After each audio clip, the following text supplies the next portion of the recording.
Alors bonjour à tous, bonjour Cédric, merci de venir faire cette conférence ce soir. Je suis très contente que tu sois là. Donc merci à vous tous aussi de venir chaque jeudi soir. Alors Cédric, ça se passe bien pour toi ce déconfinement? En fait, le souci, ça n'a pas été le confinement, c'est plutôt le déconfinement, parce qu'on s'est habitué un peu, j'imagine que c'est le cas de la plupart des gens là ce soir, Mm. qu'effectivement, on a découvert pas mal de choses qu'on n'avait pas le temps de faire. Et moi, ça a été propice à justement cette dimension de prendre soin de moi et des choses à développer qui étaient en attente et que depuis des années, j'avais pas pris le temps de faire. Donc, c'est Excellent. Donc c'était pas pour faire un pont, mais du coup tu as été résilient sur ce coup-là. extrêmement. Sachant que je risque plus une amende au déconfinement, tu vois, que Oui. plutôt à avoir été confiné, quoi. Alors Cédric, toi tu es coach, conférencier, tu es thérapeute aussi. Sur différents thèmes, donc, dont la résilience. Est-ce que tu veux bien te présenter, s'il te plaît? Oui, bien sûr, avec plaisir. Bonsoir tout le monde. Alors, je vois qu'il y a nous sommes une dizaine de participants. Oui, On va y aller doucement parce que peut-être que les gens oui, vont ça va arriver. Oui. au fur et à mesure. Donc, Cédric Ponon, effectivement, je suis essentiellement coach, thérapeute, conférencier et formateur. Alors, essentiellement aujourd'hui formateur, principalement depuis quelques années, sur des thématiques telles que la communication interpersonnelle et particulièrement la communication du changement, celle qui permet aux gens de développer leur capacité de résilience, justement, c'est le thème de ce soir, et également de quelle manière on rebondit, de quelle manière on gère nos émotions, donc l'intelligence émotionnelle. Enfin, je développe tous ces sujets-là, notamment à la faculté de Lyon, sur la résilience, le burn-out, le rebond. Et donc, D'accord. j'accompagne individuellement, mais aujourd'hui de plus en plus, essentiellement en groupe, au travers de formations et de conférences sur ces thématiques. Et nous avons la chance de t'avoir comme formateur à l'équilibre Ah, et ça, c'est ma première aventure dans les Landes. dans les Landes des Pays Basques. Oui. Ouais, Et du coup, toi, chez nous, tu formes en hypnose et en PNL. voilà, c'est ça. C'est-à-dire que c'est Voilà. ces outils-là. Comment en Mm. fait ça a coupé? Ouais, Non, ça va. Ouais. c'est bon. Donc, hypnose PNL, effectivement, je pense que ça a été pour moi l'hypnose conversationnelle et ces aspects Mhm. qui sont un développement du savoir-être avant tout. Parce que Oui. pour faire de l'hypnose thérapeutique, de l'hypnose d'accompagnement, il faut d'abord voilà, envisager ce travail sur soi de façon à être vraiment opérationnel dans la transformation et l'accompagnement au changement des personnes ou des groupes que l'on accompagne. Donc ça, c'est une des Exact. valeurs qui est très forte pour moi. Et l'intrication un peu entre l'hypnose et la PNL, alors c'est deux champs qui sont différenciés dans l'apprentissage, mais l'un va quand même étroitement avec l'autre. Oui. Surtout au début, sur l'aspect computationnel, sur les aspects un peu théoriques, où la PNL a vraiment développé un substrat intéressant. Ils sont très complémentaires, exactement. Mm. Alors, du coup, la résilience, c'est quoi? Ah, la résilience, c'est quoi? Alors, on a mis effectivement cette thématique ce soir. Bon, la plupart de mes amis, de mes relations chercheurs avec qui je travaille sur ces sujets-là, de la résilience des individus dans leur parcours face aux adversités, aux difficultés, à accompagner leur rebond. Il y a aussi le champ de la résilience organisationnelle et des groupes. C'est-à-dire qu'on Mhm. s'aperçoit aujourd'hui de plus en plus que l'on a une approche qui n'est pas forcément qu'individuelle, mais qui est très inscrite dans un fonctionnement de groupe. Et donc, il est intéressant aussi, au-delà de la résilience individuelle, d'envisager la résilience du groupe et de l'organisation. Donc, ce soir, on va mettre un point particulier sur l'aspect de la résilience telle qu'on l'envisage et qu'on la connaît le mieux, c'est-à-dire la résilience des individus. Oui. Et on fera un passage assez dense sur pas mal de ponts que je fais dans différentes recherches, notamment au travers de l'intelligence émotionnelle, Mhm. telle qu'elle est envisagée aujourd'hui depuis quelques petites années seulement par les neurosciences. Hein. Et Oui. donc, qu'est-ce que c'est la résilience? Ok. Alors, la résilience, on en entend parler essentiellement en France depuis fin des années 90, début des années 2000, avec le psychiatre Boris Cyrulnik, Oui. neuropsychiatre, qui s'est réapproprié un peu le sujet, qui était déjà existant avec une large littérature aux États-Unis. Hein. Il y avait pas mal Mhm. d'études et de densification sur cette thématique. Et lui, il en a mis une touche un petit peu européenne avec une dimension essentiellement clinique, hein, psychologique, sur le fait que qu'est-ce que c'est la résilience? C'est cette capacité à se reconstruire après une adversité, après un trauma, après une difficulté, à y faire face à partir d'une certaine posture, avec certains éléments qui peuvent favoriser ce rebond et qui derrière permettent à la personne de se reconstruire à partir de cette expérience traumatique. Voilà. Donc, il y a beaucoup d'aspects à envisager dans ce mouvement-là. Je partage l'approche du processus de résilience avec pas mal de chercheurs aujourd'hui, qui est issu du processus du deuil. Oui. Elisabeth Kubler-Ross, qui est décédée début des années 2000, avait bien décrit un processus intéressant sur les différentes phases du deuil. Et aujourd'hui, la résilience, ce processus est parfaitement bien corrélé avec ces différentes étapes. D'ailleurs, si Frédéric, tu peux mettre le document. Tu m'as envoyé un document? Ouais, par mail. Non, je vais en parler et puis on le mettra quand tu peux. Hein. Attends, je vais le chercher. Oui, oui, Par mail. je cherche. En gros, Elisabeth Ross a découpé en 9 étapes principalement. Il y en a qui sont vraiment importantes, on s'attardera sur celle-ci. C'est les étapes du champ que j'appelle le champ émotionnel. C'est-à-dire, très souvent, quand il y a un choc, un deuil, il y a une première phase qui est le déni. C'est-à-dire, dans la souffrance qui est sur le point de s'exprimer, il y a comme un refoulement, c'est-à-dire le déni de ne pas intégrer dans sa réalité l'événement. C'est ce que nous voyons aujourd'hui dans différentes phases. Hein. Le confinement a été au début une forme de déni dans la façon d'envisager ce virus, cette épidémie-là qui se propageait. Il y en a beaucoup qui ne comprenaient pas l'aspect pratico-pratique et de bon sens à anticiper le développement de l'épidémie.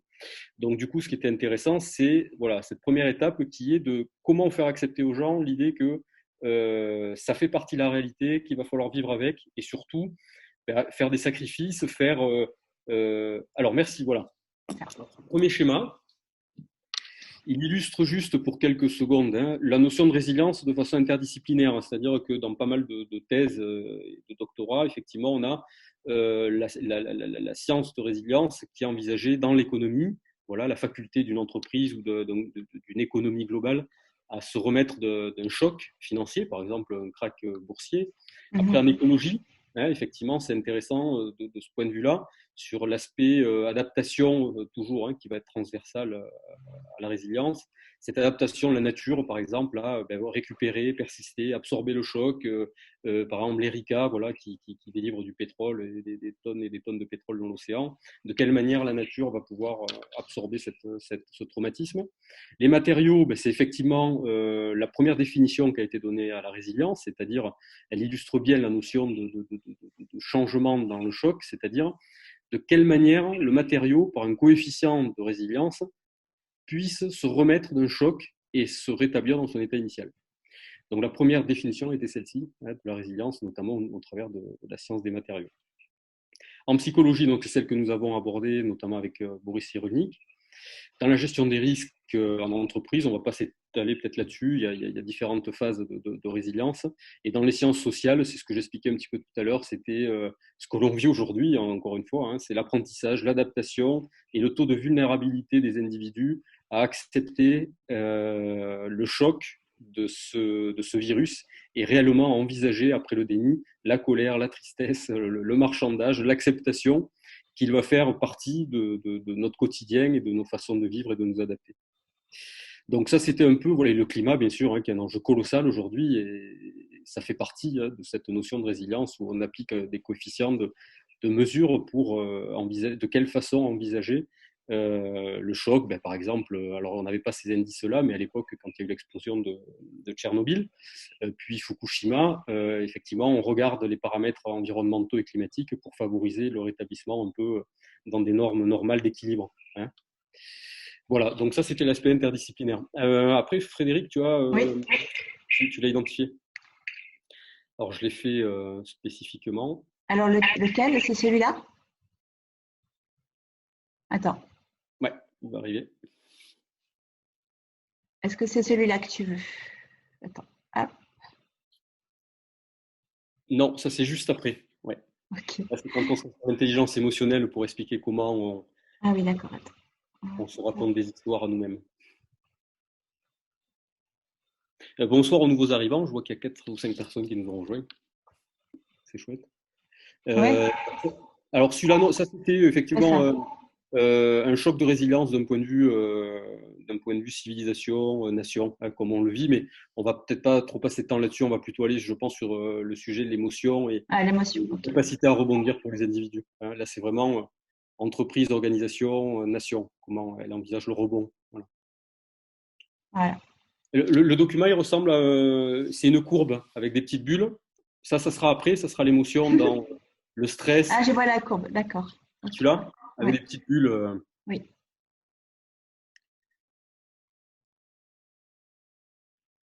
Ouais, voilà, c'est celui-là. Super. Donc, c'est ce que j'expliquais tout à l'heure. Donc, c'est la courbe hein, d'Elisabeth Ross, la fameuse courbe du deuil et de l'acceptation du deuil. Donc, les premières phases, effectivement, c'est le choc, c'est l'information. Puis après, le déni, la colère, la peur. Et dans cette phase un petit peu régressive, on va dire, on voit bien, je les ai mis en rouge pour le mettre en évidence, mais c'est une phase qui est, pour pas dire à 100%, mais qui est essentiellement émotionnelle. Mhm. Et ce qui est intéressant dans le processus de résilience, au-delà des capacités que l'on entend un peu de partout, etc., l'innovation aujourd'hui apportée sur le processus de résilience, elle est sur l'aspect de l'intelligence émotionnelle. De quelle manière on gère l'émotion, de quelle manière on puisse, entre guillemets, hein, on n'arrivera jamais à les maîtriser, mais de quelle manière on peut vraiment s'approprier ces émotions, les transformer, les accompagner, les vivre de façon à ce qu'elles ne nous enferment pas ou ne nous mettent pas dans un mouvement traumatique suffisamment dense pour ne pas rebondir, mais de s'approprier, de se raconter l'histoire qui nous est favorable par rapport au choc et au traumatisme, qui nous permettent de rebondir.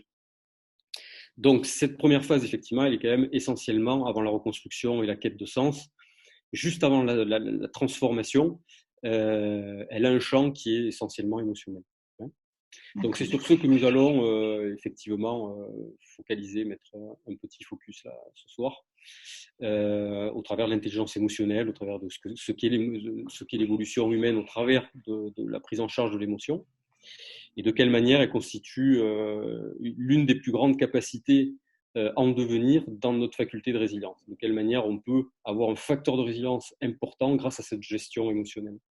Et justement, alors pourquoi certaines personnes ont plus de résilience que d'autres? Je pense que ça dépend beaucoup de ce qu'ils ont vécu pendant leur enfance, de la sécurisation interne en fait qu'ils ont chacun. Ça dépend Absolument. de ça. Ouais.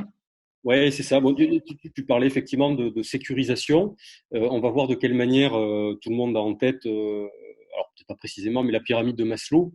Mhm. Et effectivement, les besoins de cette pyramide illustrent parfaitement la quête de sens et de reconstruction dans laquelle émotionnellement, on va d'abord s'inspirer et se focaliser pour se reconstruire. En gros, la première étape, c'est la physiologie, hein, les aspects physiologiques, c'est-à-dire se nourrir, etc. Eh bien, tout le champ émotionnel lié aux peurs, lié à la sécurisation du territoire, elle va être d'abord lié aux besoins prioritaires.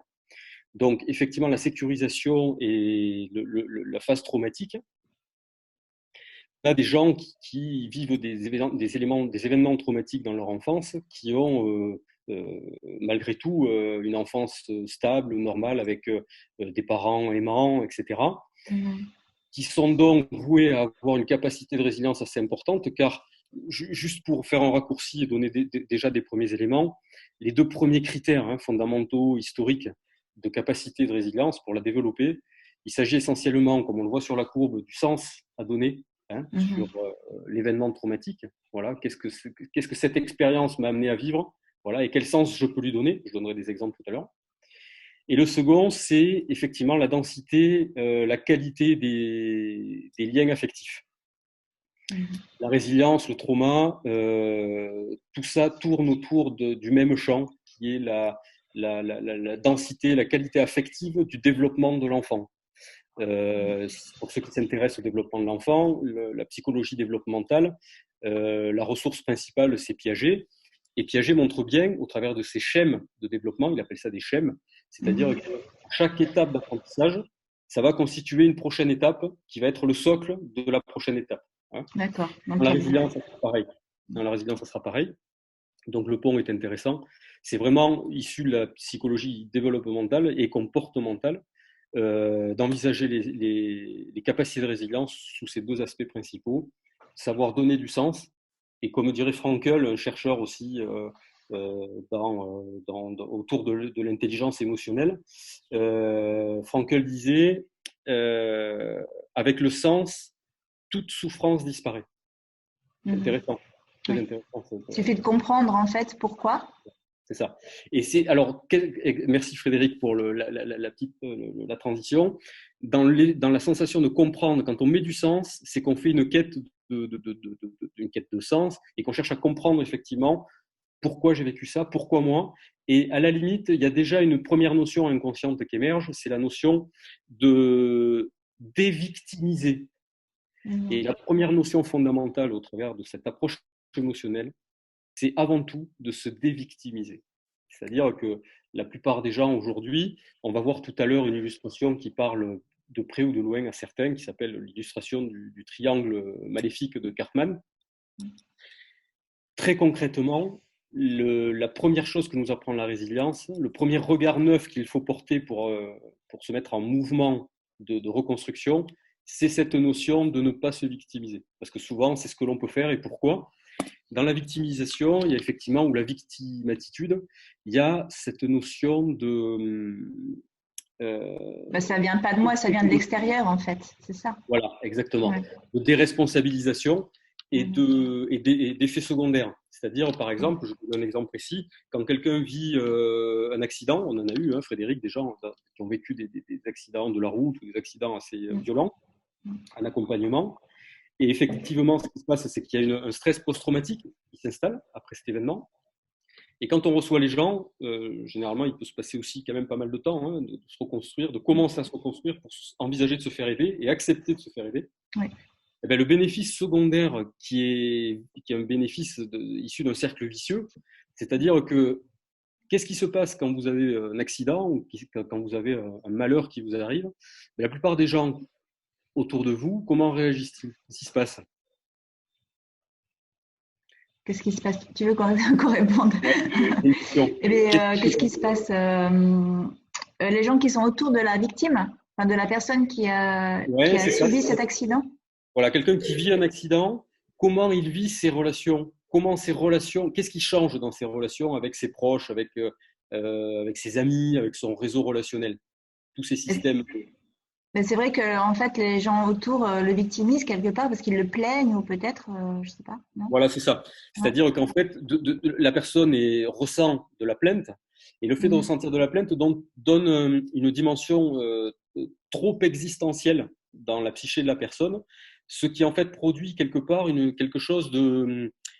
ça donne un sens, un premier sens. Ouais.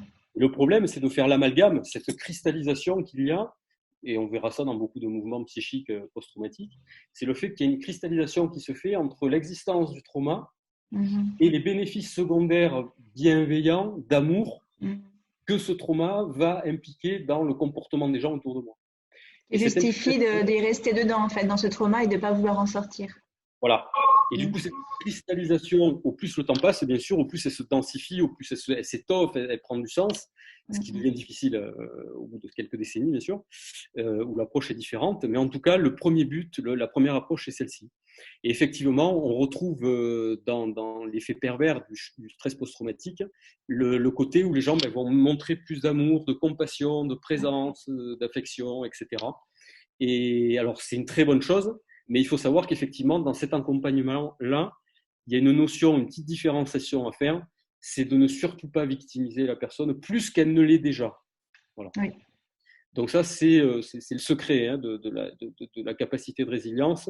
C'est vraiment de dimensionner le trauma et de le dissocier de tous les effets positifs qu'il puisse avoir créés depuis son existence. Hein. Oui, oui. Donc, est très importante. Et ça, on le voit bien en thérapie. Pardon, je te coupe. Ça, on le voit bien en thérapie, parce que des fois, on n'arrive pas justement à enlever un trauma parce qu'il y a un bénéfice secondaire qui est trop important. Et justement, grâce à ce trauma, je suis aimée, donc j'ai pas envie de m'enlever ce trauma. Voilà. Donc, du coup, La difficulté pour nous, elle réside sur essentiellement cet aspect-là. Donc, du coup, il y a du travail protocolaire, il y a des choses à mettre en place, telles que d'ailleurs dans nos formations, on envisage bien sûr à transmettre, parce qu'il y a souvent des clés là-dedans, par des outils qui sont l'écoute active, l'approche un peu rogerienne, la communication non violente de Rosenberg. Je travaille beaucoup en atelier en entreprise. Donc, tous ces outils-là nous permettent d'envisager par une posture de communication, voilà, d'interaction avec notre environnement, qui est déterminante. Depuis la nuit des temps, la première grande innovation humaine, ou en tout cas du mammifère, a été de se regrouper. Et les mammifères les plus évolués sont des individus qui évoluent uniquement en groupe. Oui. Essentiellement, sauf certains cas, bien sûr. Mais si on regarde les girafes, les éléphants, les orques, les dauphins, etc., ils ont une intelligence du fonctionnement du groupe. Et l'individu. Les rats. Comment ? Les rats. Les rats, c'est pareil. Ça fait partie des individus qui survivent et qui sont très résilients dès qu'il y a des chocs extrêmes, parce qu'ils savent s'adapter en groupe et survivre.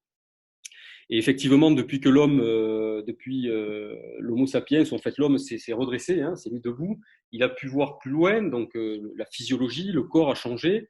Et après ça, la plus grande évolution, ça a été à l'époque néandertalienne, c'est-à-dire le premier sens du groupe au travers de la famille, et après le groupe de façon un peu plus élargie, qui a permis d'avoir une capacité et un regard à aller explorer, parce que la peur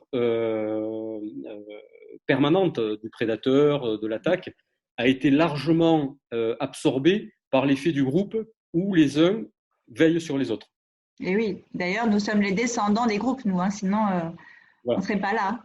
Donc, le problème, c'est qu'effectivement, la mauvaise nouvelle, quelque part là-dedans, c'est que nous sommes descendants de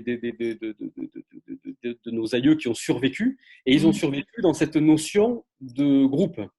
C'est-à-dire qu'aujourd'hui, le déterminisme qu'on appelle, et que la plupart des gens pensent que le déterminisme, c'est quelque chose qui nous est propre, effectivement, ça nous est propre, mais il est issu en large majorité, pour ne pas dire sur la totalité quasiment de notre démarche inconsciente, il est issu, ce déterminisme, de tout ce qui est issu de notre groupe d'appartenance, de la pensée de ce groupe d'appartenance, de ses croyances, de ses valeurs.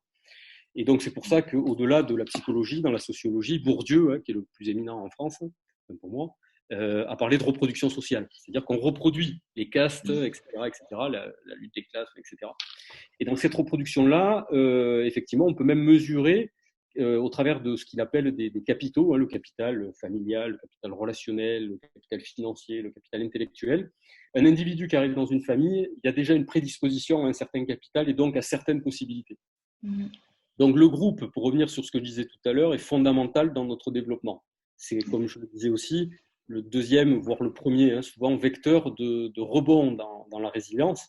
C'est vraiment celui qui va permettre ce bâton de secours là, qui va permettre aux gens de se rattraper, de se raccrocher à la réalité et d'avoir un tuteur de résilience. Souvent les gens, quand on les accompagne et qu'on travaille sur ces aspects-là, il y a toujours un tuteur de résilience. Il y a toujours quelqu'un qui a tendu la main, quelqu'un qui a, ou au moins donné une intention, ou, voilà, qui a fait en sorte que la personne s'interroge. Et là, il y a plein d'exemples en cabinet, on en a des centaines, où les gens se sont extraordinairement fait une autosuggestion, d'une suggestion d'une personne croisée dans la rue, dans la vie, un parent, un proche ou pas.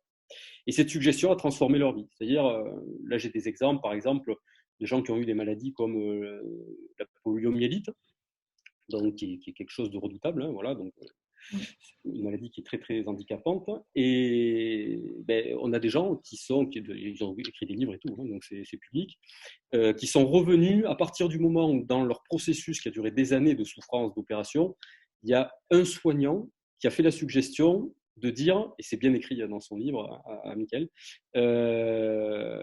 un jour il y a un médecin à une énième opération, alors que je ne pouvais plus bouger, que j'étais sous assistance respiratoire, etc., qui me regarde et qui me dit, en me posant la main sur l'épaule de façon très humaniste, très humaine, maintenant il va falloir que vous nous montriez ce que vous êtes capable de faire avec ça.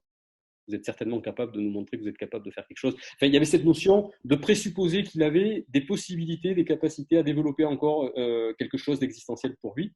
Et ça a marqué sa faculté de résilience. C'est-à-dire là, il a commencé à s'interroger et il a dit, tiens, pourquoi je peux encore faire quelque chose de tout ça? Et donc, il a demandé à sa femme, effectivement, de lire des livres sur cette maladie, sur certains qui avaient déjà écrit des récits qui étaient revenus de ces choses-là. Et au bout de plusieurs mois, après de la méditation intense, de l'auto-hypnose, de l'autosuggestion, il a commencé à rebouger un petit peu comme l'histoire d'Erickson, qu'on connaît bien, nous. Milton Erickson, qui a eu également la poliomyélite à 19 ans. Il en est revenu. Donc, du coup, ce qui est intéressant, et le voir venir faire une conférence sur scène avec une canne comme Dr House, et se mouvoir d'une façon quasiment normale, c'est quand même quelque chose d'assez extraordinaire. J'ai une question, Cédric. En fait, tu parles de la résilience qui est favorisée par le groupe, mais c'est quand même un travail personnel, c'est quelque chose d'individuel en fait, la résilience. Donc peut-être que dans un groupe, il y a des personnes qui auraient plus de résilience que d'autres. Absolument. Et ça, tu l'attribues à quoi? On va y venir justement sur l'approche de l'émotion. Tout à l'heure, je disais qu'effectivement, pour revenir à la courbe, la première phase qui était essentielle et régressive, j'avais mis des petites bulles rouges pour montrer qu'il y avait un champ émotionnel. Donc, ce qui est intéressant d'envisager au-delà du tutoring de résilience et de la quête de sens, c'est la dimension émotionnelle. Donc, qu'est-ce que c'est une émotion? Alors, je pose la question au groupe, s'il y en a qui veulent bien intervenir, comme ça sera un peu plus dynamique. Je regarde les réponses. Un peu plus sympa. Donc, qu'est-ce que c'est une émotion? D'une façon très brute, à la limite, même par sa définition. Qu'est-ce que ça évoque? Alors, est-ce que, comme on n'est pas tant que ça, peut-être que je pourrais permettre aux personnes de parler, comme ça serait plus interactif. Ah oui, avec plaisir. Je vais faire ça. Attends. Ouais. Je vais vous laisser parler tous. Voilà. Alors, hop.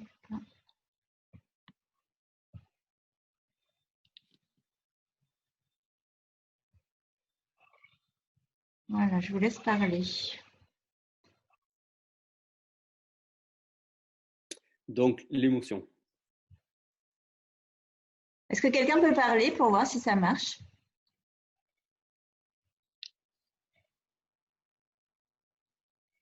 Non, personne ne peut. Ah.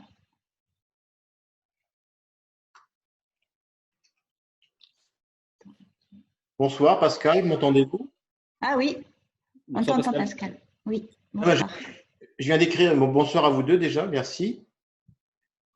Je viens d'envoyer une question et donc moi j'ai répondu, est-ce une manifestation de l'esprit et du passé? Alors, une manifestation, pardon Pascal? De l'esprit et du passé, de notre passé. Et de notre passé, oui, ok. Alors, effectivement, il y a pas mal il y a des suggestions très intéressantes. Alors, effectivement, la mémoire émotionnelle est quelque chose de très très fort, on y viendra tout à l'heure, et elle fait appel à ce qu'on appelle des ancrages dans nos pratiques. Et un chercheur qui s'appelle Damasio, dont on parlera tout à l'heure, a fait une grosse recherche sur cet aspect, sur la dimension du passé, ce qui raccroche sur le champ émotionnel des événements passés à notre sac à dos d'aujourd'hui. Voilà. Donc, on va voir cet aspect-là. Donc, effectivement, dans la notion émotionnelle, pour revenir peut-être à la base latine, qui donne un premier indice assez important. Donc, émotion en latin veut dire, c'est un peu la contraction de motion et de movere. Motio et movere, ça veut dire mettre en mouvement. Donc, il est intéressant d'envisager la notion d'émotion comme quelque chose qui nous met en mouvement. Et en entreprise, en fait, dans beaucoup de dimensions où j'interviens, l'émotion est le cœur du travail, le substrat, la base, le socle de tout travail, même en coaching. C'est une mise en mouvement. Donc, effectivement, la réponse affective, on va dire, de l'émotion, c'est quelque chose de bref. C'est vrai que c'est quelque chose qui nous prend, qui nous saisit, qui est intense, qui est lié à un événement, et qui a une composante physiologique et psychologique. Donc, bref, intense, lié à un événement qui est une réponse affective sur le plan physiologique et psychologique. Donc c'est assez dense pour juste un mot qui effectivement ne signifie rien pour la plupart des gens. On sait que l'émotion, c'est fort, etc. Mais c'est bien au-delà de ça, c'est tout ce qui nous met vraiment en mouvement. D'ailleurs, on va voir que sur l'intelligence émotionnelle, il y a 3 grandes fonctions de l'émotion au travers de cette approche-là, de Damasio, par exemple,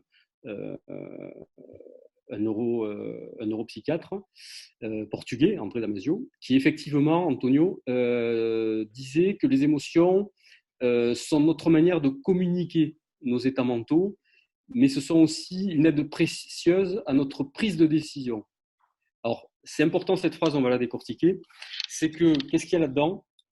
Il y a la notion que quand une émotion nous parvient, si on ne sait pas ce qu'est une émotion, si on ne se connaît pas suffisamment, si on ne sait pas ce qu'elle veut nous renseigner, si on ne sait pas répondre à toutes ces questions-là qui peuvent survenir avant même de réagir sous le registre de l'émotion, qui est souvent déficient, entre guillemets, agir dans l'émotion, ça enlève la propension de la raison à prendre un petit peu le dessus et agir de façon froide et factuelle.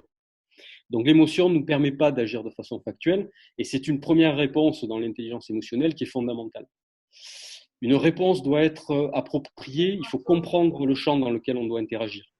Donc effectivement, est-ce que cette première phase déjà pour l'intelligence émotionnelle, la notion d'émotion, ça vous parle déjà?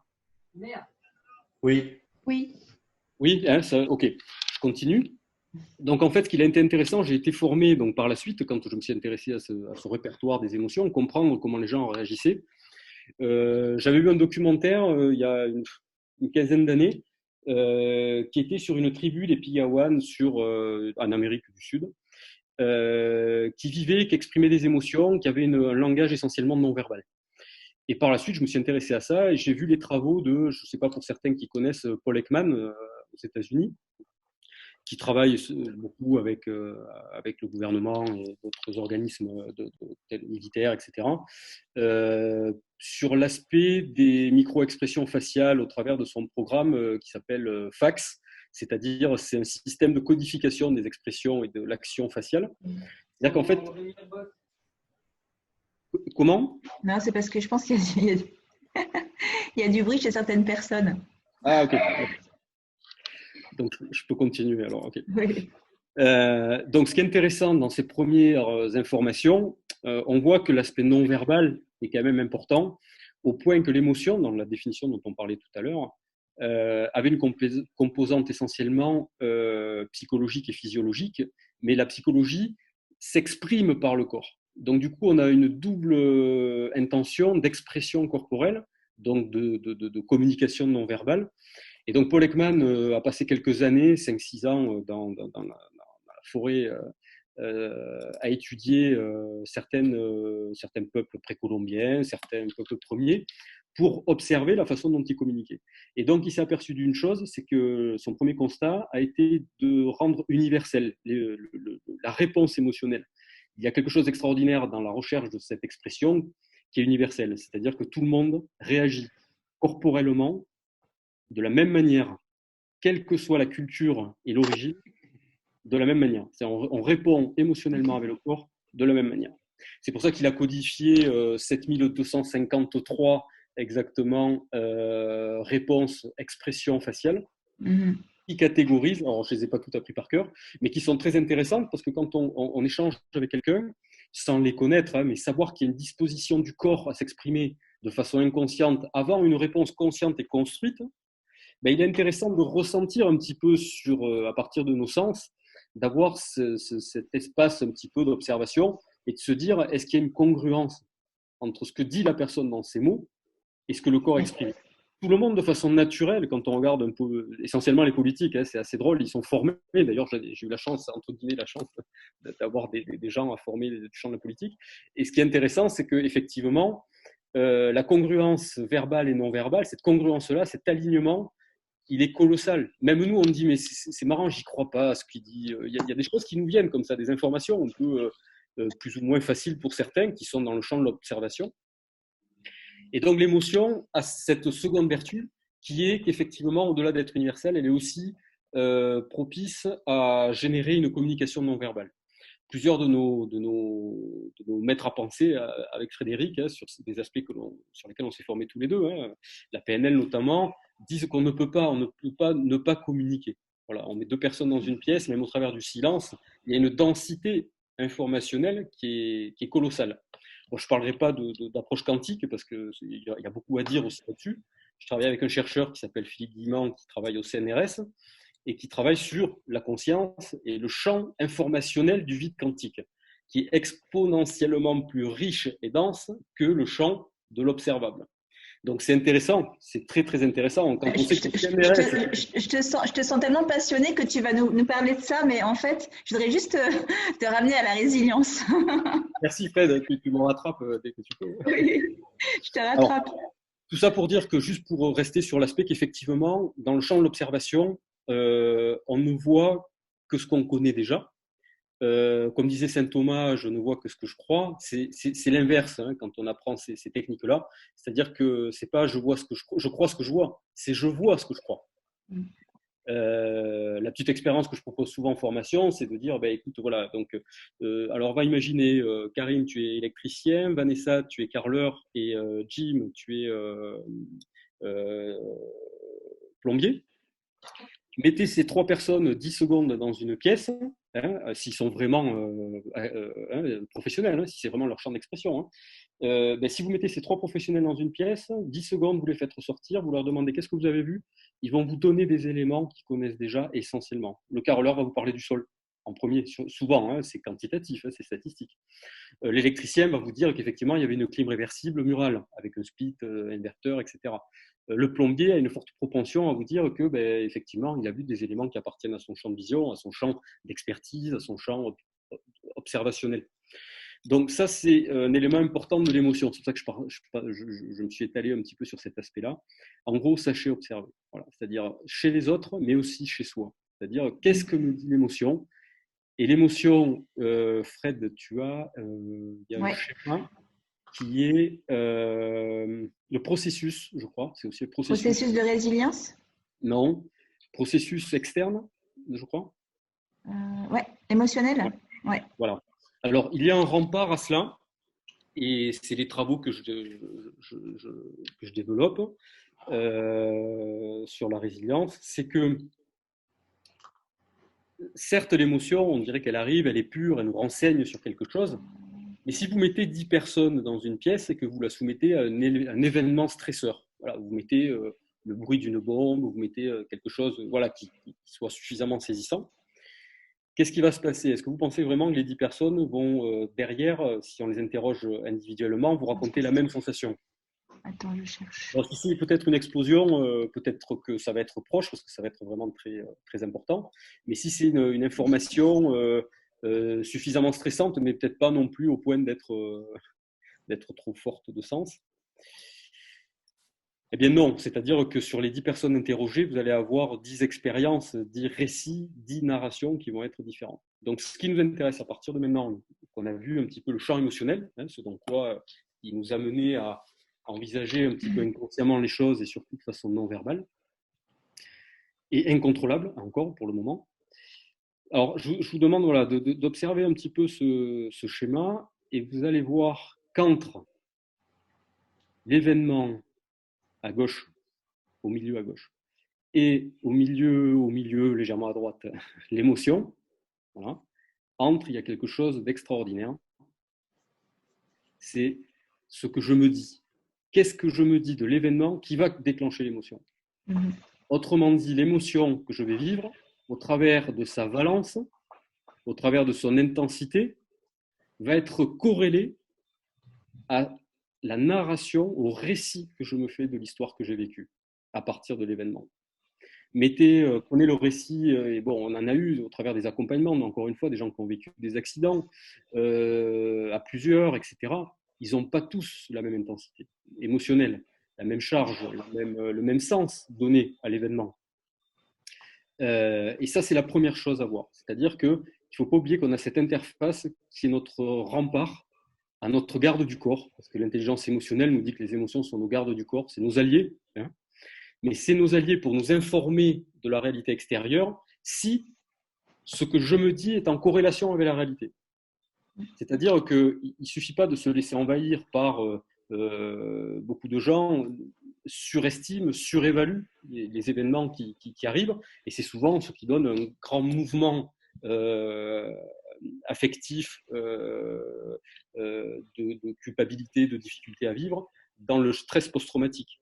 C'est ce qui va nourrir le stress post-traumatique. Ce que je me raconte dans l'accident, dans l'événement que j'ai vécu et dans son intensité, dans la culpabilité, dans ma responsabilité, dans ma victimisation, c'est tous ces éléments-là qui vont densifier l'émotion vécue et donc le marqueur somatique d'Antonio Damasio, ce fameux marqueur somatique qui nous indique que l'histoire que je me raconte à partir de l'émotion associée va être le générateur du stress post-traumatique. Alors, est-ce que tu pourrais nous donner un exemple très simple? Trois personnes, par exemple, qui ont un accident de voiture. Donc, il y a celui qui conduit et 2 passagers. Imaginons, nous avons les trois en accompagnement. Les 3 vont avoir une expérience totalement différente. Un va culpabiliser par rapport au fait qu'il conduisait, l'autre va peut-être culpabiliser de dormir et de ne pas avoir vu le danger, d'être passé devant et pas être derrière et d'avoir plus de séquelles. Donc il va y avoir tout un aspect que les gens vont se raconter de l'événement au travers de leur expérience à eux, qui va déclencher une intensité émotionnelle et quelque chose qu'ils vont se raconter qui va les faire souffrir, pour raccourcir. Hein. Donc, pour revenir à Antonio Damasio tout à l'heure dont je vous parlais, il dit bien, au travers de cette idée de marquage somatique, que l'histoire que l'on se raconte de ce que l'on a vécu crée l'ancrage émotionnel et perdure dans le temps au travers de ce stress post-traumatique. Hein, je caricature, mais l'idée est juste. Hein. C'est-à-dire que vraiment, cette notion de récit de vie, de narration, et dans la plupart des accompagnements, et pour avoir des coachs en supervision, au-delà de ce qui s'est passé, moi, ce qui m'intéresse, c'est ce qui se raconte de ce qui s'est passé dans leur accompagnement. Donc, en fait, comme tu dis, en fait, on a le choix. Une fois qu'on a vécu un événement externe qui va créer une émotion, qu'est-ce que j'en fais de cette émotion? Je peux la prendre du côté positif, du côté négatif. Je peux en faire quelque chose de positif aussi. Ça dépend des gens. Par exemple aussi, de façon beaucoup plus pragmatique, quand vous avez un conflit en entreprise ou avec qui que ce soit, même avec un proche, bien sûr, ne répondez pas de suite. L'intelligence émotionnelle, c'est comprendre avant de répondre. Comprendre avant de répondre. Si vous avez une réponse violente, et normalement, il y a 9 chances, 9 sur 10 que la réponse soit dans la communication violente. Hein. Par exemple, quelqu'un si ma conjointe me dit Cédric, ça me fait du mal ce que tu me dis, c'est de la communication violente qu'elle fait, même si elle a raison. Donc, du coup, elle met un jugement sur ce que je lui ai fait, alors qu'il était peut-être juste, qu'il était peut-être, je ne sais pas. Mais en tout cas, sa réponse s'inscrit dans la communication non violente et va ancrer, voire développer la violence si à l'origine ma suggestion était violente. Donc tout ça pour dire que dans la communication, dans la façon d'envisager les choses, il y a toujours une pause à faire. Parce que l'histoire que vous allez vous raconter entre ce qui se passe et l'émotion qui va émerger, cet espace-là, c'est là qu'il y a l'espace propice à enclencher de façon anticipée le processus de résilience. Et comme on avait vu il y a quelques séances avec Gianluca Annoni, il avait expliqué justement comment l'émotion pouvait complètement bloquer notre processus mental en fait, et on n'avait plus la possibilité de penser une fois qu'on était dans l'émotion. Ça s'appelle le freeze braining, c'est-à-dire que dans l'hypothèse de quelque chose d'assez fort, et notamment les cas de burn-out que j'ai accompagnés, comme une espèce de sidération, c'est-à-dire une espèce de cristallisation du cerveau, quelque part, et des hautes fonctions cognitives, et notamment du lobe préfrontal du cortex, dans le choix, le discernement, etc., qui est tellement dense en surcharge informationnelle, émotionnelle, que du coup, l'appareil cognitif, qui est intelligent et qui gère l'homéostasie, l'équilibre du cerveau à perdurer, à fonctionner de façon optimale, eh bien, il va venir fermer toutes les fonctions cognitives pour se protéger, ce qu'on appelle un blanc cognitif souvent. Et donc, effectivement, dans des cas extrêmes, il y a cette fonction comme une sidération. La personne, elle ne sait pas quoi penser, elle ne peut plus agir. Et dans le burn-out aigu, c'est ce qu'on observe souvent. Donc, effectivement, on a aussi cet aspect-là. Donc, cette idée, voilà, je veux qu'elle soit bien claire, hein, je l'ai répété, mais qu'est-ce que je me dis est le plus important, le plus fondamental, le rempart entre ce qui va m'enfermer et créer un marqueur somatique entre l'événement et l'émotion associée, au travers de cette histoire, de cette narration, de ce récit que je vais me raconter. Donc voilà, ça c'est quelque chose qui est assez assez récent hein, dans les recherches en neurosciences. Et cet espace-là est fondamental et c'est un élément fondamental, déterminant dans la résilience. Voilà. Donc, on va continuer. Alors, déjà, est-ce que vous avez des questions? Parce que comme ça va se densifier un peu, je vois que j'ai fait que le quart de ce que j'avais prévu.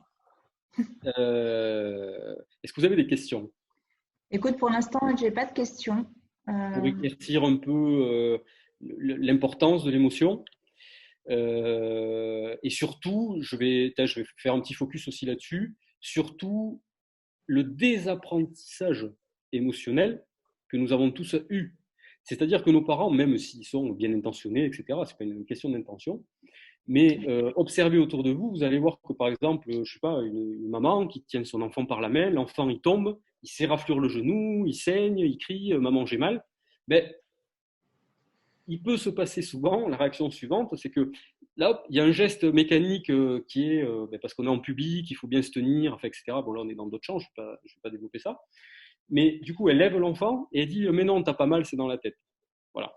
Donc, ce genre de choses-là est très déficient pour le développement de notre cerveau. Et malheureusement, on est tous logés quasiment à la même enseigne, en tout cas dans nos générations, sur le fait malheureusement que notre cerveau fonctionne par association d'idées, vectorisé et amplifié par notre champ émotionnel.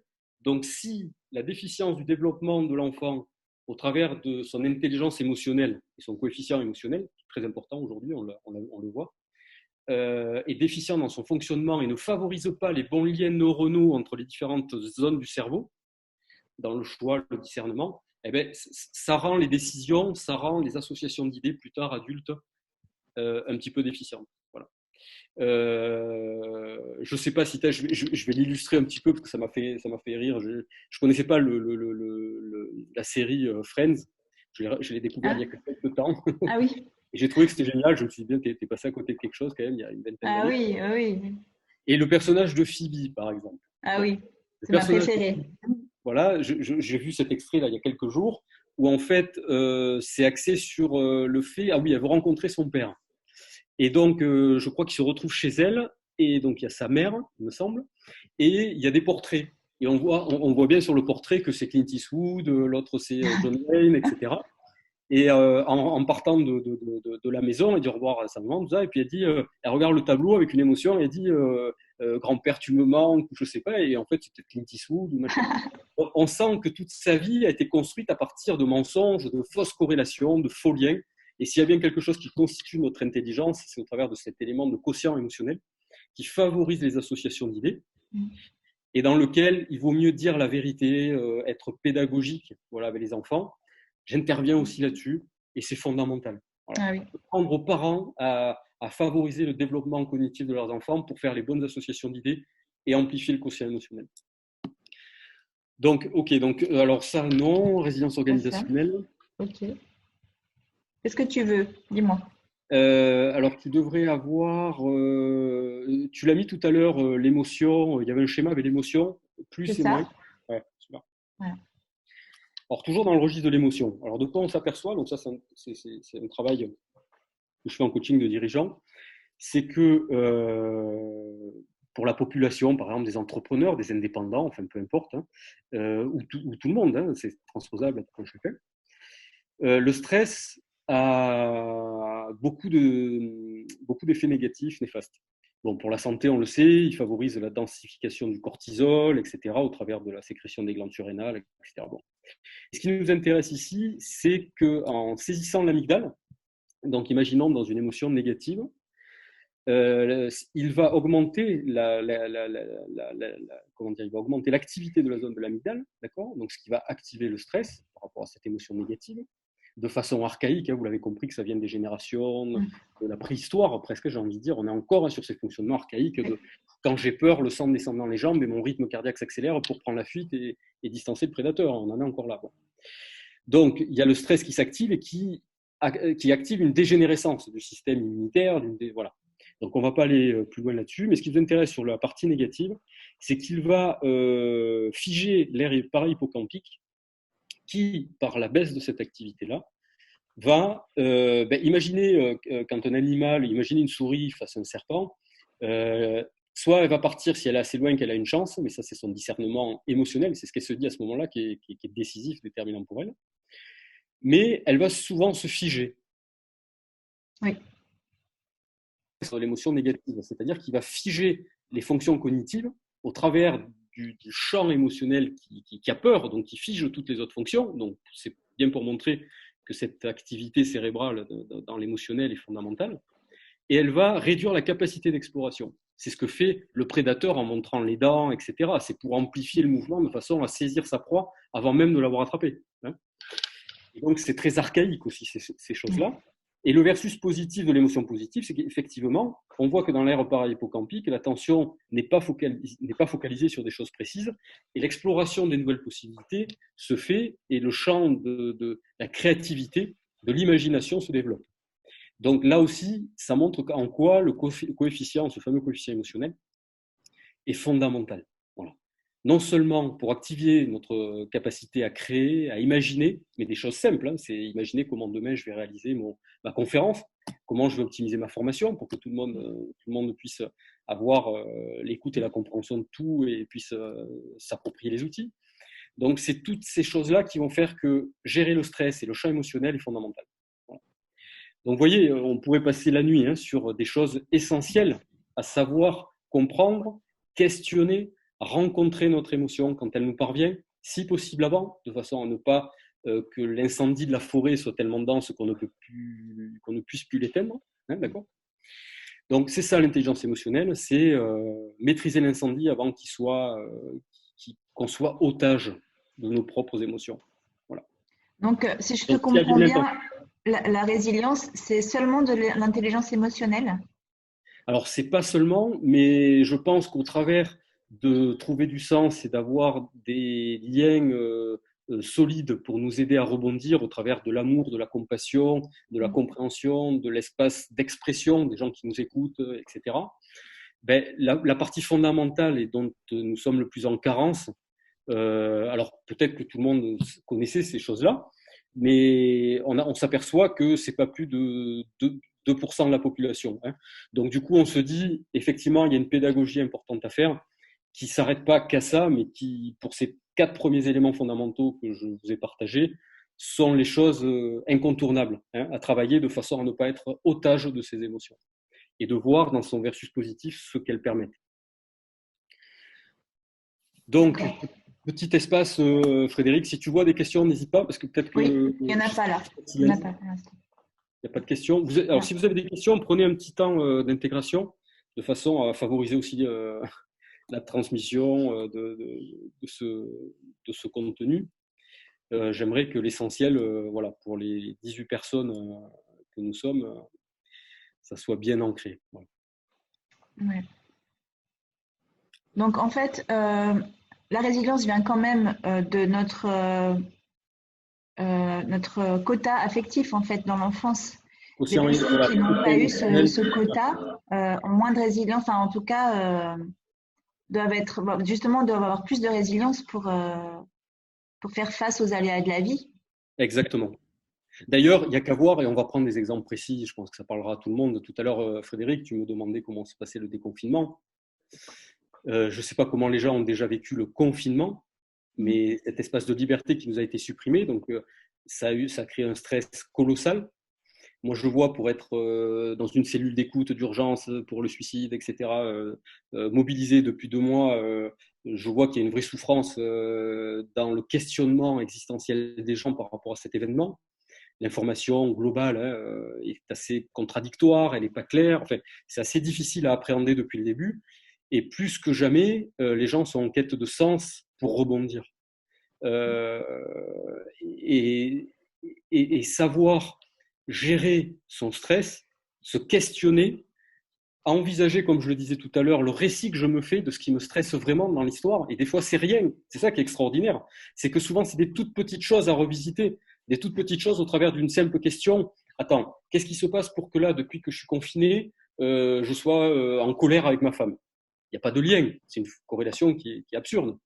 Ben, il y a beaucoup de violences qui ont été déclarées dans les commissariats. Enfin, je travaille un peu aussi là-dedans.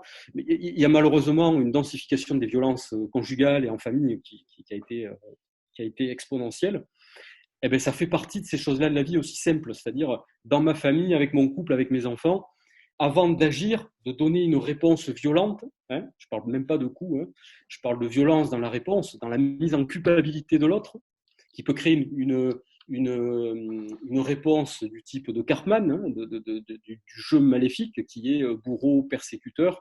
Ah, d'ailleurs, tu devais en parler de ça, non? Voilà, donc on va finir sur Cartman. Ouais.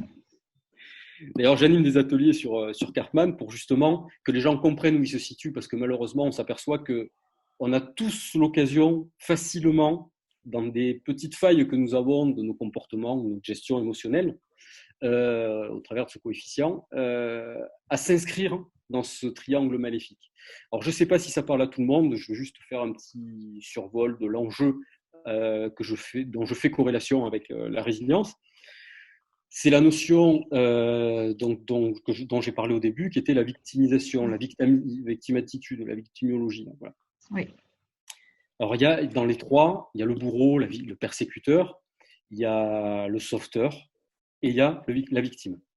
Alors, il y a quand même une première différence à faire, parce que souvent les gens ne considèrent pas forcément Cartman, parce qu'ils ne font pas la différence, enfin, on n'amène pas la pédagogie à faire la différence entre une vraie victime, qui a vécu un accident difficile et qui a une vraie souffrance, de la victime attitude que se donnent des gens pour amplifier leur sens existentiel détourné et suradapté. C'est-à-dire, comme je le disais tout à l'heure, on a des gens qui peuvent s'enfermer durablement dans des souffrances parce qu'ils vont, souvenez-vous, sous cette cristallisation entre l'événement et le champ émotionnel dans lequel, grâce à cet événement, depuis j'ai de l'amour, de ma famille, de la compassion, etc.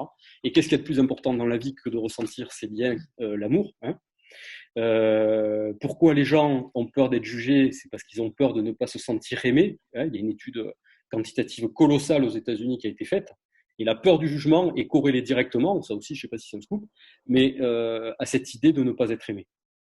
Et ne pas suffisamment se sentir aimé, ça renvoie à l'idée de groupe et d'être rejeté du groupe. Donc, le fait d'être rejeté du groupe, inconsciemment, c'est la mort. Sur les schémas, comme on disait tout à l'heure, très archaïques de fonctionnement.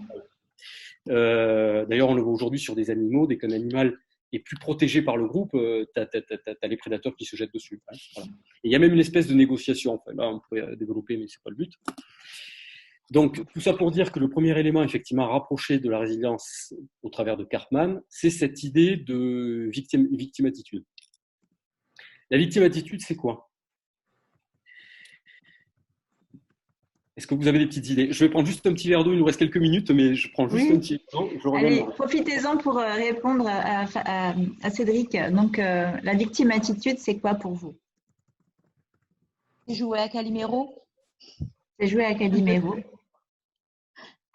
Je ne sais pas si tout le monde peut parler, sinon vous pouvez écrire. Voilà.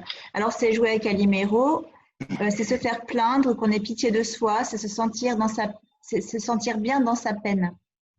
Oui, entretenir ses… J'ai oublié que je pouvais parler. Oublier que, pardon? Que je pouvais parler. Ouais.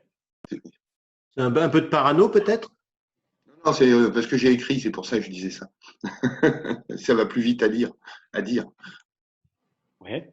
Voilà. Se confondre dans cette situation, être toujours dans l'erreur. Être toujours dans l'erreur. Alors, ça veut dire quoi? Je vais rebondir sur cette suggestion. Être toujours dans l'erreur. Un peu. Comment? On peut être rattrapé un peu par ce parano? Oui, absolument. C'est-à-dire la parano, dans la définition, vous savez, ça veut dire encore la suggestion inconsciente pathogène que les gens se font que l'univers conspire contre eux. Donc, regardez bien aussi dans la paranoïa, il y a aussi cette histoire. Comment? Encore une fois, notre mental qui nous joue des tours. Voilà, et je pense que ce soir, pour travailler avec des magiciennes, des mentalistes, d'ailleurs, il y avait une conférence aussi intéressante à faire sur cet aspect-là. Tu peux revenir pour ça. Ouais, on fera quelque chose. Mais effectivement, nos pensées nous trahissent. Et le problème, c'est qu'au travers de nos pensées, comme disait Damasio, que j'ai cité tout à l'heure, ce sont elles qui nous aident à prendre nos décisions. Donc, l'émotion nous pousse à agir. Donc, la raison nous raconte une histoire à nous-mêmes, l'émotion nous pousse à agir, et derrière, c'est ce qui rend la réponse et la faculté de décider et d'avancer. Donc, effectivement, même le paranoïa qui se dit l'univers conspire contre moi, il y a cette notion-là qui est pathogène, hein, qui est beaucoup plus structurelle. Là, on est sur la structure mentale du cerveau où il y a une vraie faille. Hein, voilà, on est sur des éléments très plus ou moins lourds, hein, parce qu'on peut avoir des petits mouvements schizophrénico-paranoïdes, mais en aucun cas, c'est forcément quelque chose qui est invivable et socialement non acceptable. Hein. Il y a des gens qui vivent parfaitement bien avec ça. Donc, c'est encore une histoire que l'on se raconte. Donc, je pense que vous avez dit pas mal de choses sur cet aspect. Et s'il y a effectivement aussi quelque chose qui est fondamental, c'est cette idée du début qui était la victime-attitude. Hein. Les gens si vous observez les gens qui ne rebondissent pas dans la vie, qui ne se reconstruisent pas, c'est ceux qui s'enferment dans l'existence de cette vie qu'ils se créent au travers de la plainte qu'ils donnent aux autres et de la réponse qu'on veut bien leur donner. C'est pour ça que je rebondis sur une petite chose qui est déficiente. C'est que si vous avez quelqu'un autour de vous qui est dans cette attitude, si vous rentrez dans ce jeu-là, vous vous inscrivez dans le triangle, vous aussi, qui s'appelle la notion de sauvetage, et elle est d'autant plus critique que la personne ne vous a pas demandé de l'aider. Vous imaginez le truc, il y a le sauveteur et il y a le sauvetage, c'est-à-dire que je sauve la personne. Comment ? Besoin de reconnaissance du sauveteur. Voilà. Merci, c'est exactement ça, Luc. C'est-à-dire que ce besoin de reconnaissance, qui en entreprise crée du burn-out, hein, je fais un lien direct, ce besoin viscéral de reconnaissance que l'individu, tout le monde a, si on ne sait pas ce dont on a besoin, on s'inscrit dans ce besoin universel de reconnaissance qui nous met dans des mouvements pathogènes de type sauvetage ou victimologie.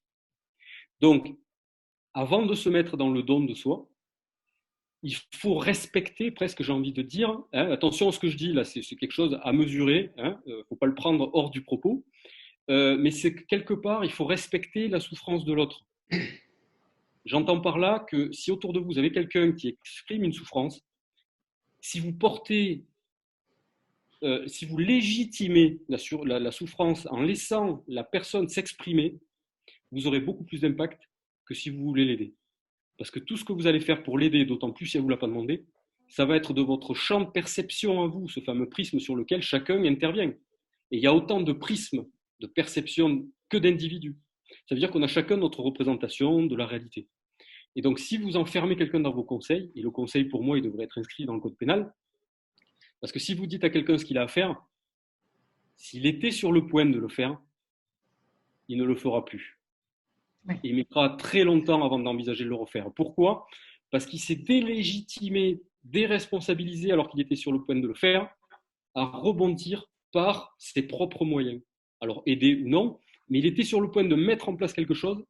Et vous observerez que c'est souvent le cas des gens qui sont sur le point vraiment d'être dans un mouvement de résilience. C'est-à-dire qu'ils vont commencer à dire qu'est-ce que t'en penses ? Je devrais peut-être. Alors, les gens qui vous disent ça, c'est un cadeau. Mais malheureusement, 9 fois sur 10, on est tenté de finir la phrase à leur place et de leur dire ce qu'ils ont à faire. Alors que si on leur dit, c'est-à-dire comment tu vois les choses et qu'on les propulse à développer leur idée, leur imagination, ce qu'ils ont à dire, ils vont y voir plus clair parce qu'ils se sont exprimés. La pensée émotionnelle est sortie d'eux. Et le fait de sortir du corps, on y a une lecture beaucoup plus simple. C'est comme quand quelqu'un est enfermé dans la souffrance d'un système avec d'autres personnes.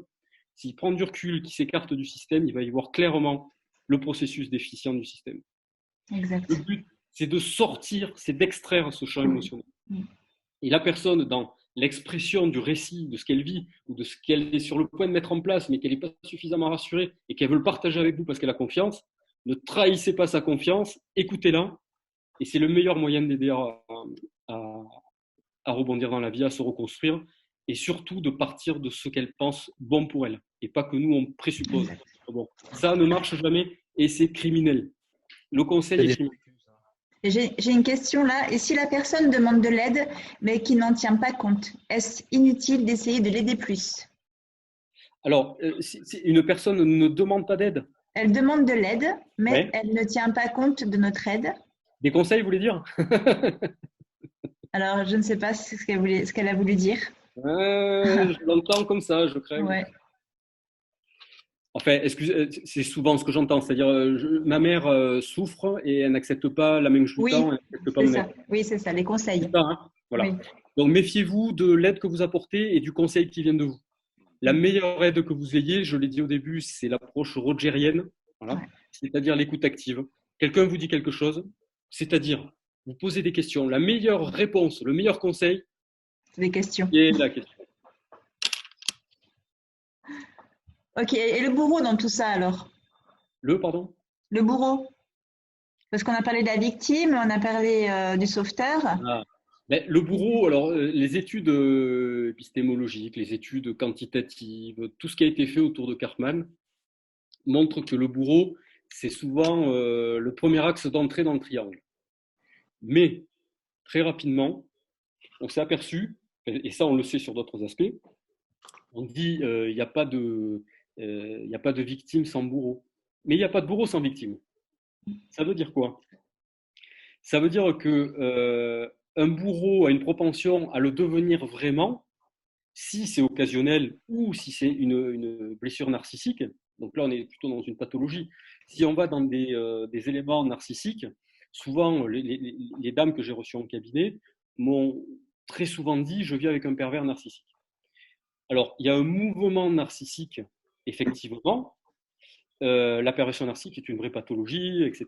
Donc, on est rarement totalement dans cet aspect-là. En revanche, L'expression à la mode. c'est une expression, ouais, c'est une expression à la mode. Et du coup, voilà, le bourreau a cet aspect où il n'existe quasiment que grâce à la victime attitude d'une personne occasionnelle. Donc, du coup, Exact. le bourreau, il le devient aussi souvent après avoir été sauveur non reconnu. Quand vous sauvez quelqu'un de façon sans l'avoir demandé, et qu'elle ne vous rend pas la gratitude de l'intention lumineuse et généreuse que vous croyez lui avoir proposée, vous allez vous transformer en bourreau. Et c'est ça le triangle. Mais être bourreau, c'est pas prendre la hache et trancher, c'est vraiment avoir un vocable de bourreau. Encore une fois, tout à l'heure, quand je disais ça me fait du mal ce que tu me dis, on est en mode bourreau. C'est-à-dire que je me mets de suite en culpabilité de ce que j'ai dit, alors que ce que j'ai dit était peut-être factuel, propre, sans intention et sans injonction du triangle de Karpman. Vous comprenez? Ouais. Donc, de ne pas trop attendre des autres, je pense que c'est une bonne thérapie. Alors, l'attente, c'est un des vecteurs pathogènes. Il faut attendre de soi, de se mettre en mouvement, de se responsabiliser, de discerner la différence, par exemple, pour une victime d'une plainte toxique et d'une plainte adaptée. Par exemple, un petit exemple bête, mais c'est des petites choses comme ça qui font la différence. Vous allez au restaurant, voilà, il y a une personne au restaurant qui commande une soupe, elle la reçoit, elle est froide. Elle a plusieurs façons de s'exprimer. Si c'est une vraie victime attitude, elle va dire renvoyez-moi ça en cuisine, je ne peux pas accepter d'être victime de votre incompétence. Voilà. Alors qu'une plainte adaptée, c'est excusez-moi, le plat est un peu froid, est-ce que vous pouvez le remettre au chaud un petit peu? Alors, c'est une caricature, hein, c'est pas très significatif, mais en tout cas, ça veut dire que selon ce que l'on verbalise, la façon dont on verbalise dénonce l'intention. Et vous verrez maintenant que dans le langage qu'utilisent les gens autour de vous, j'espère que voilà, vous allez porter votre attention là-dessus, mais dans le langage qu'ils utilisent, vous allez voir de suite s'ils s'inscrivent en sauveteur pour vous, auquel cas vous devez vous éloigner, sinon vous allez être la victime du bourreau potentiel, hein, qui était votre sauveur. Mais comme vous n'allez pas l'accepter forcément, mais vous n'avez rien demandé, donc il va se transformer en bourreau. Pour éviter de passer dans cette machine à laver où vous changez de rôle en permanence, évitez de vous inscrire dans ce schéma-là. Voilà. Donc quand vous avez la sensation de faire du mal à quelqu'un, de le porter dans un jugement ou d'être dans l'expression d'un besoin insatisfait, quand vous avez l'impression de vous victimiser parce que quelqu'un vous apporte du bonheur grâce à cette victime attitude, durablement, ça ne s'inscrit pas dans quelque chose de vertueux pour vous. Même si c'est profitable, manger du Nutella, par exemple, ça apporte du plaisir. De suite, manger du Nutella, enfin pour ceux qui aiment, moi j'aimais bien, bon j'ai compris que c'était néfaste, mais manger une cuillère de Nutella, ça fait du bien, ça procure du plaisir ou autre chose pour ceux qui sont fans de, voilà. Mais durablement, le footing, par exemple, à première intention, faire un footing, là, de suite, mettre un basket, aller transpirer, j'ai pas trop envie. Mais durablement, ça s'inscrit dans la longévité, dans le bien-être global, pour moi. Donc, on ne sait pas faire la différence, souvent, entre ce plaisir, déplaisir, court terme et moyen terme.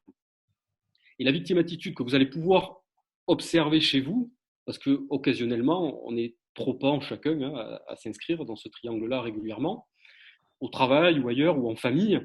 Observez votre attitude ce soir, dans vos remarques, dans la façon dont vous réagissez et surtout dans les automatismes, c'est-à-dire la façon habituelle dont vous répondez à vos enfants ou à votre épouse ou conjoint. Voilà.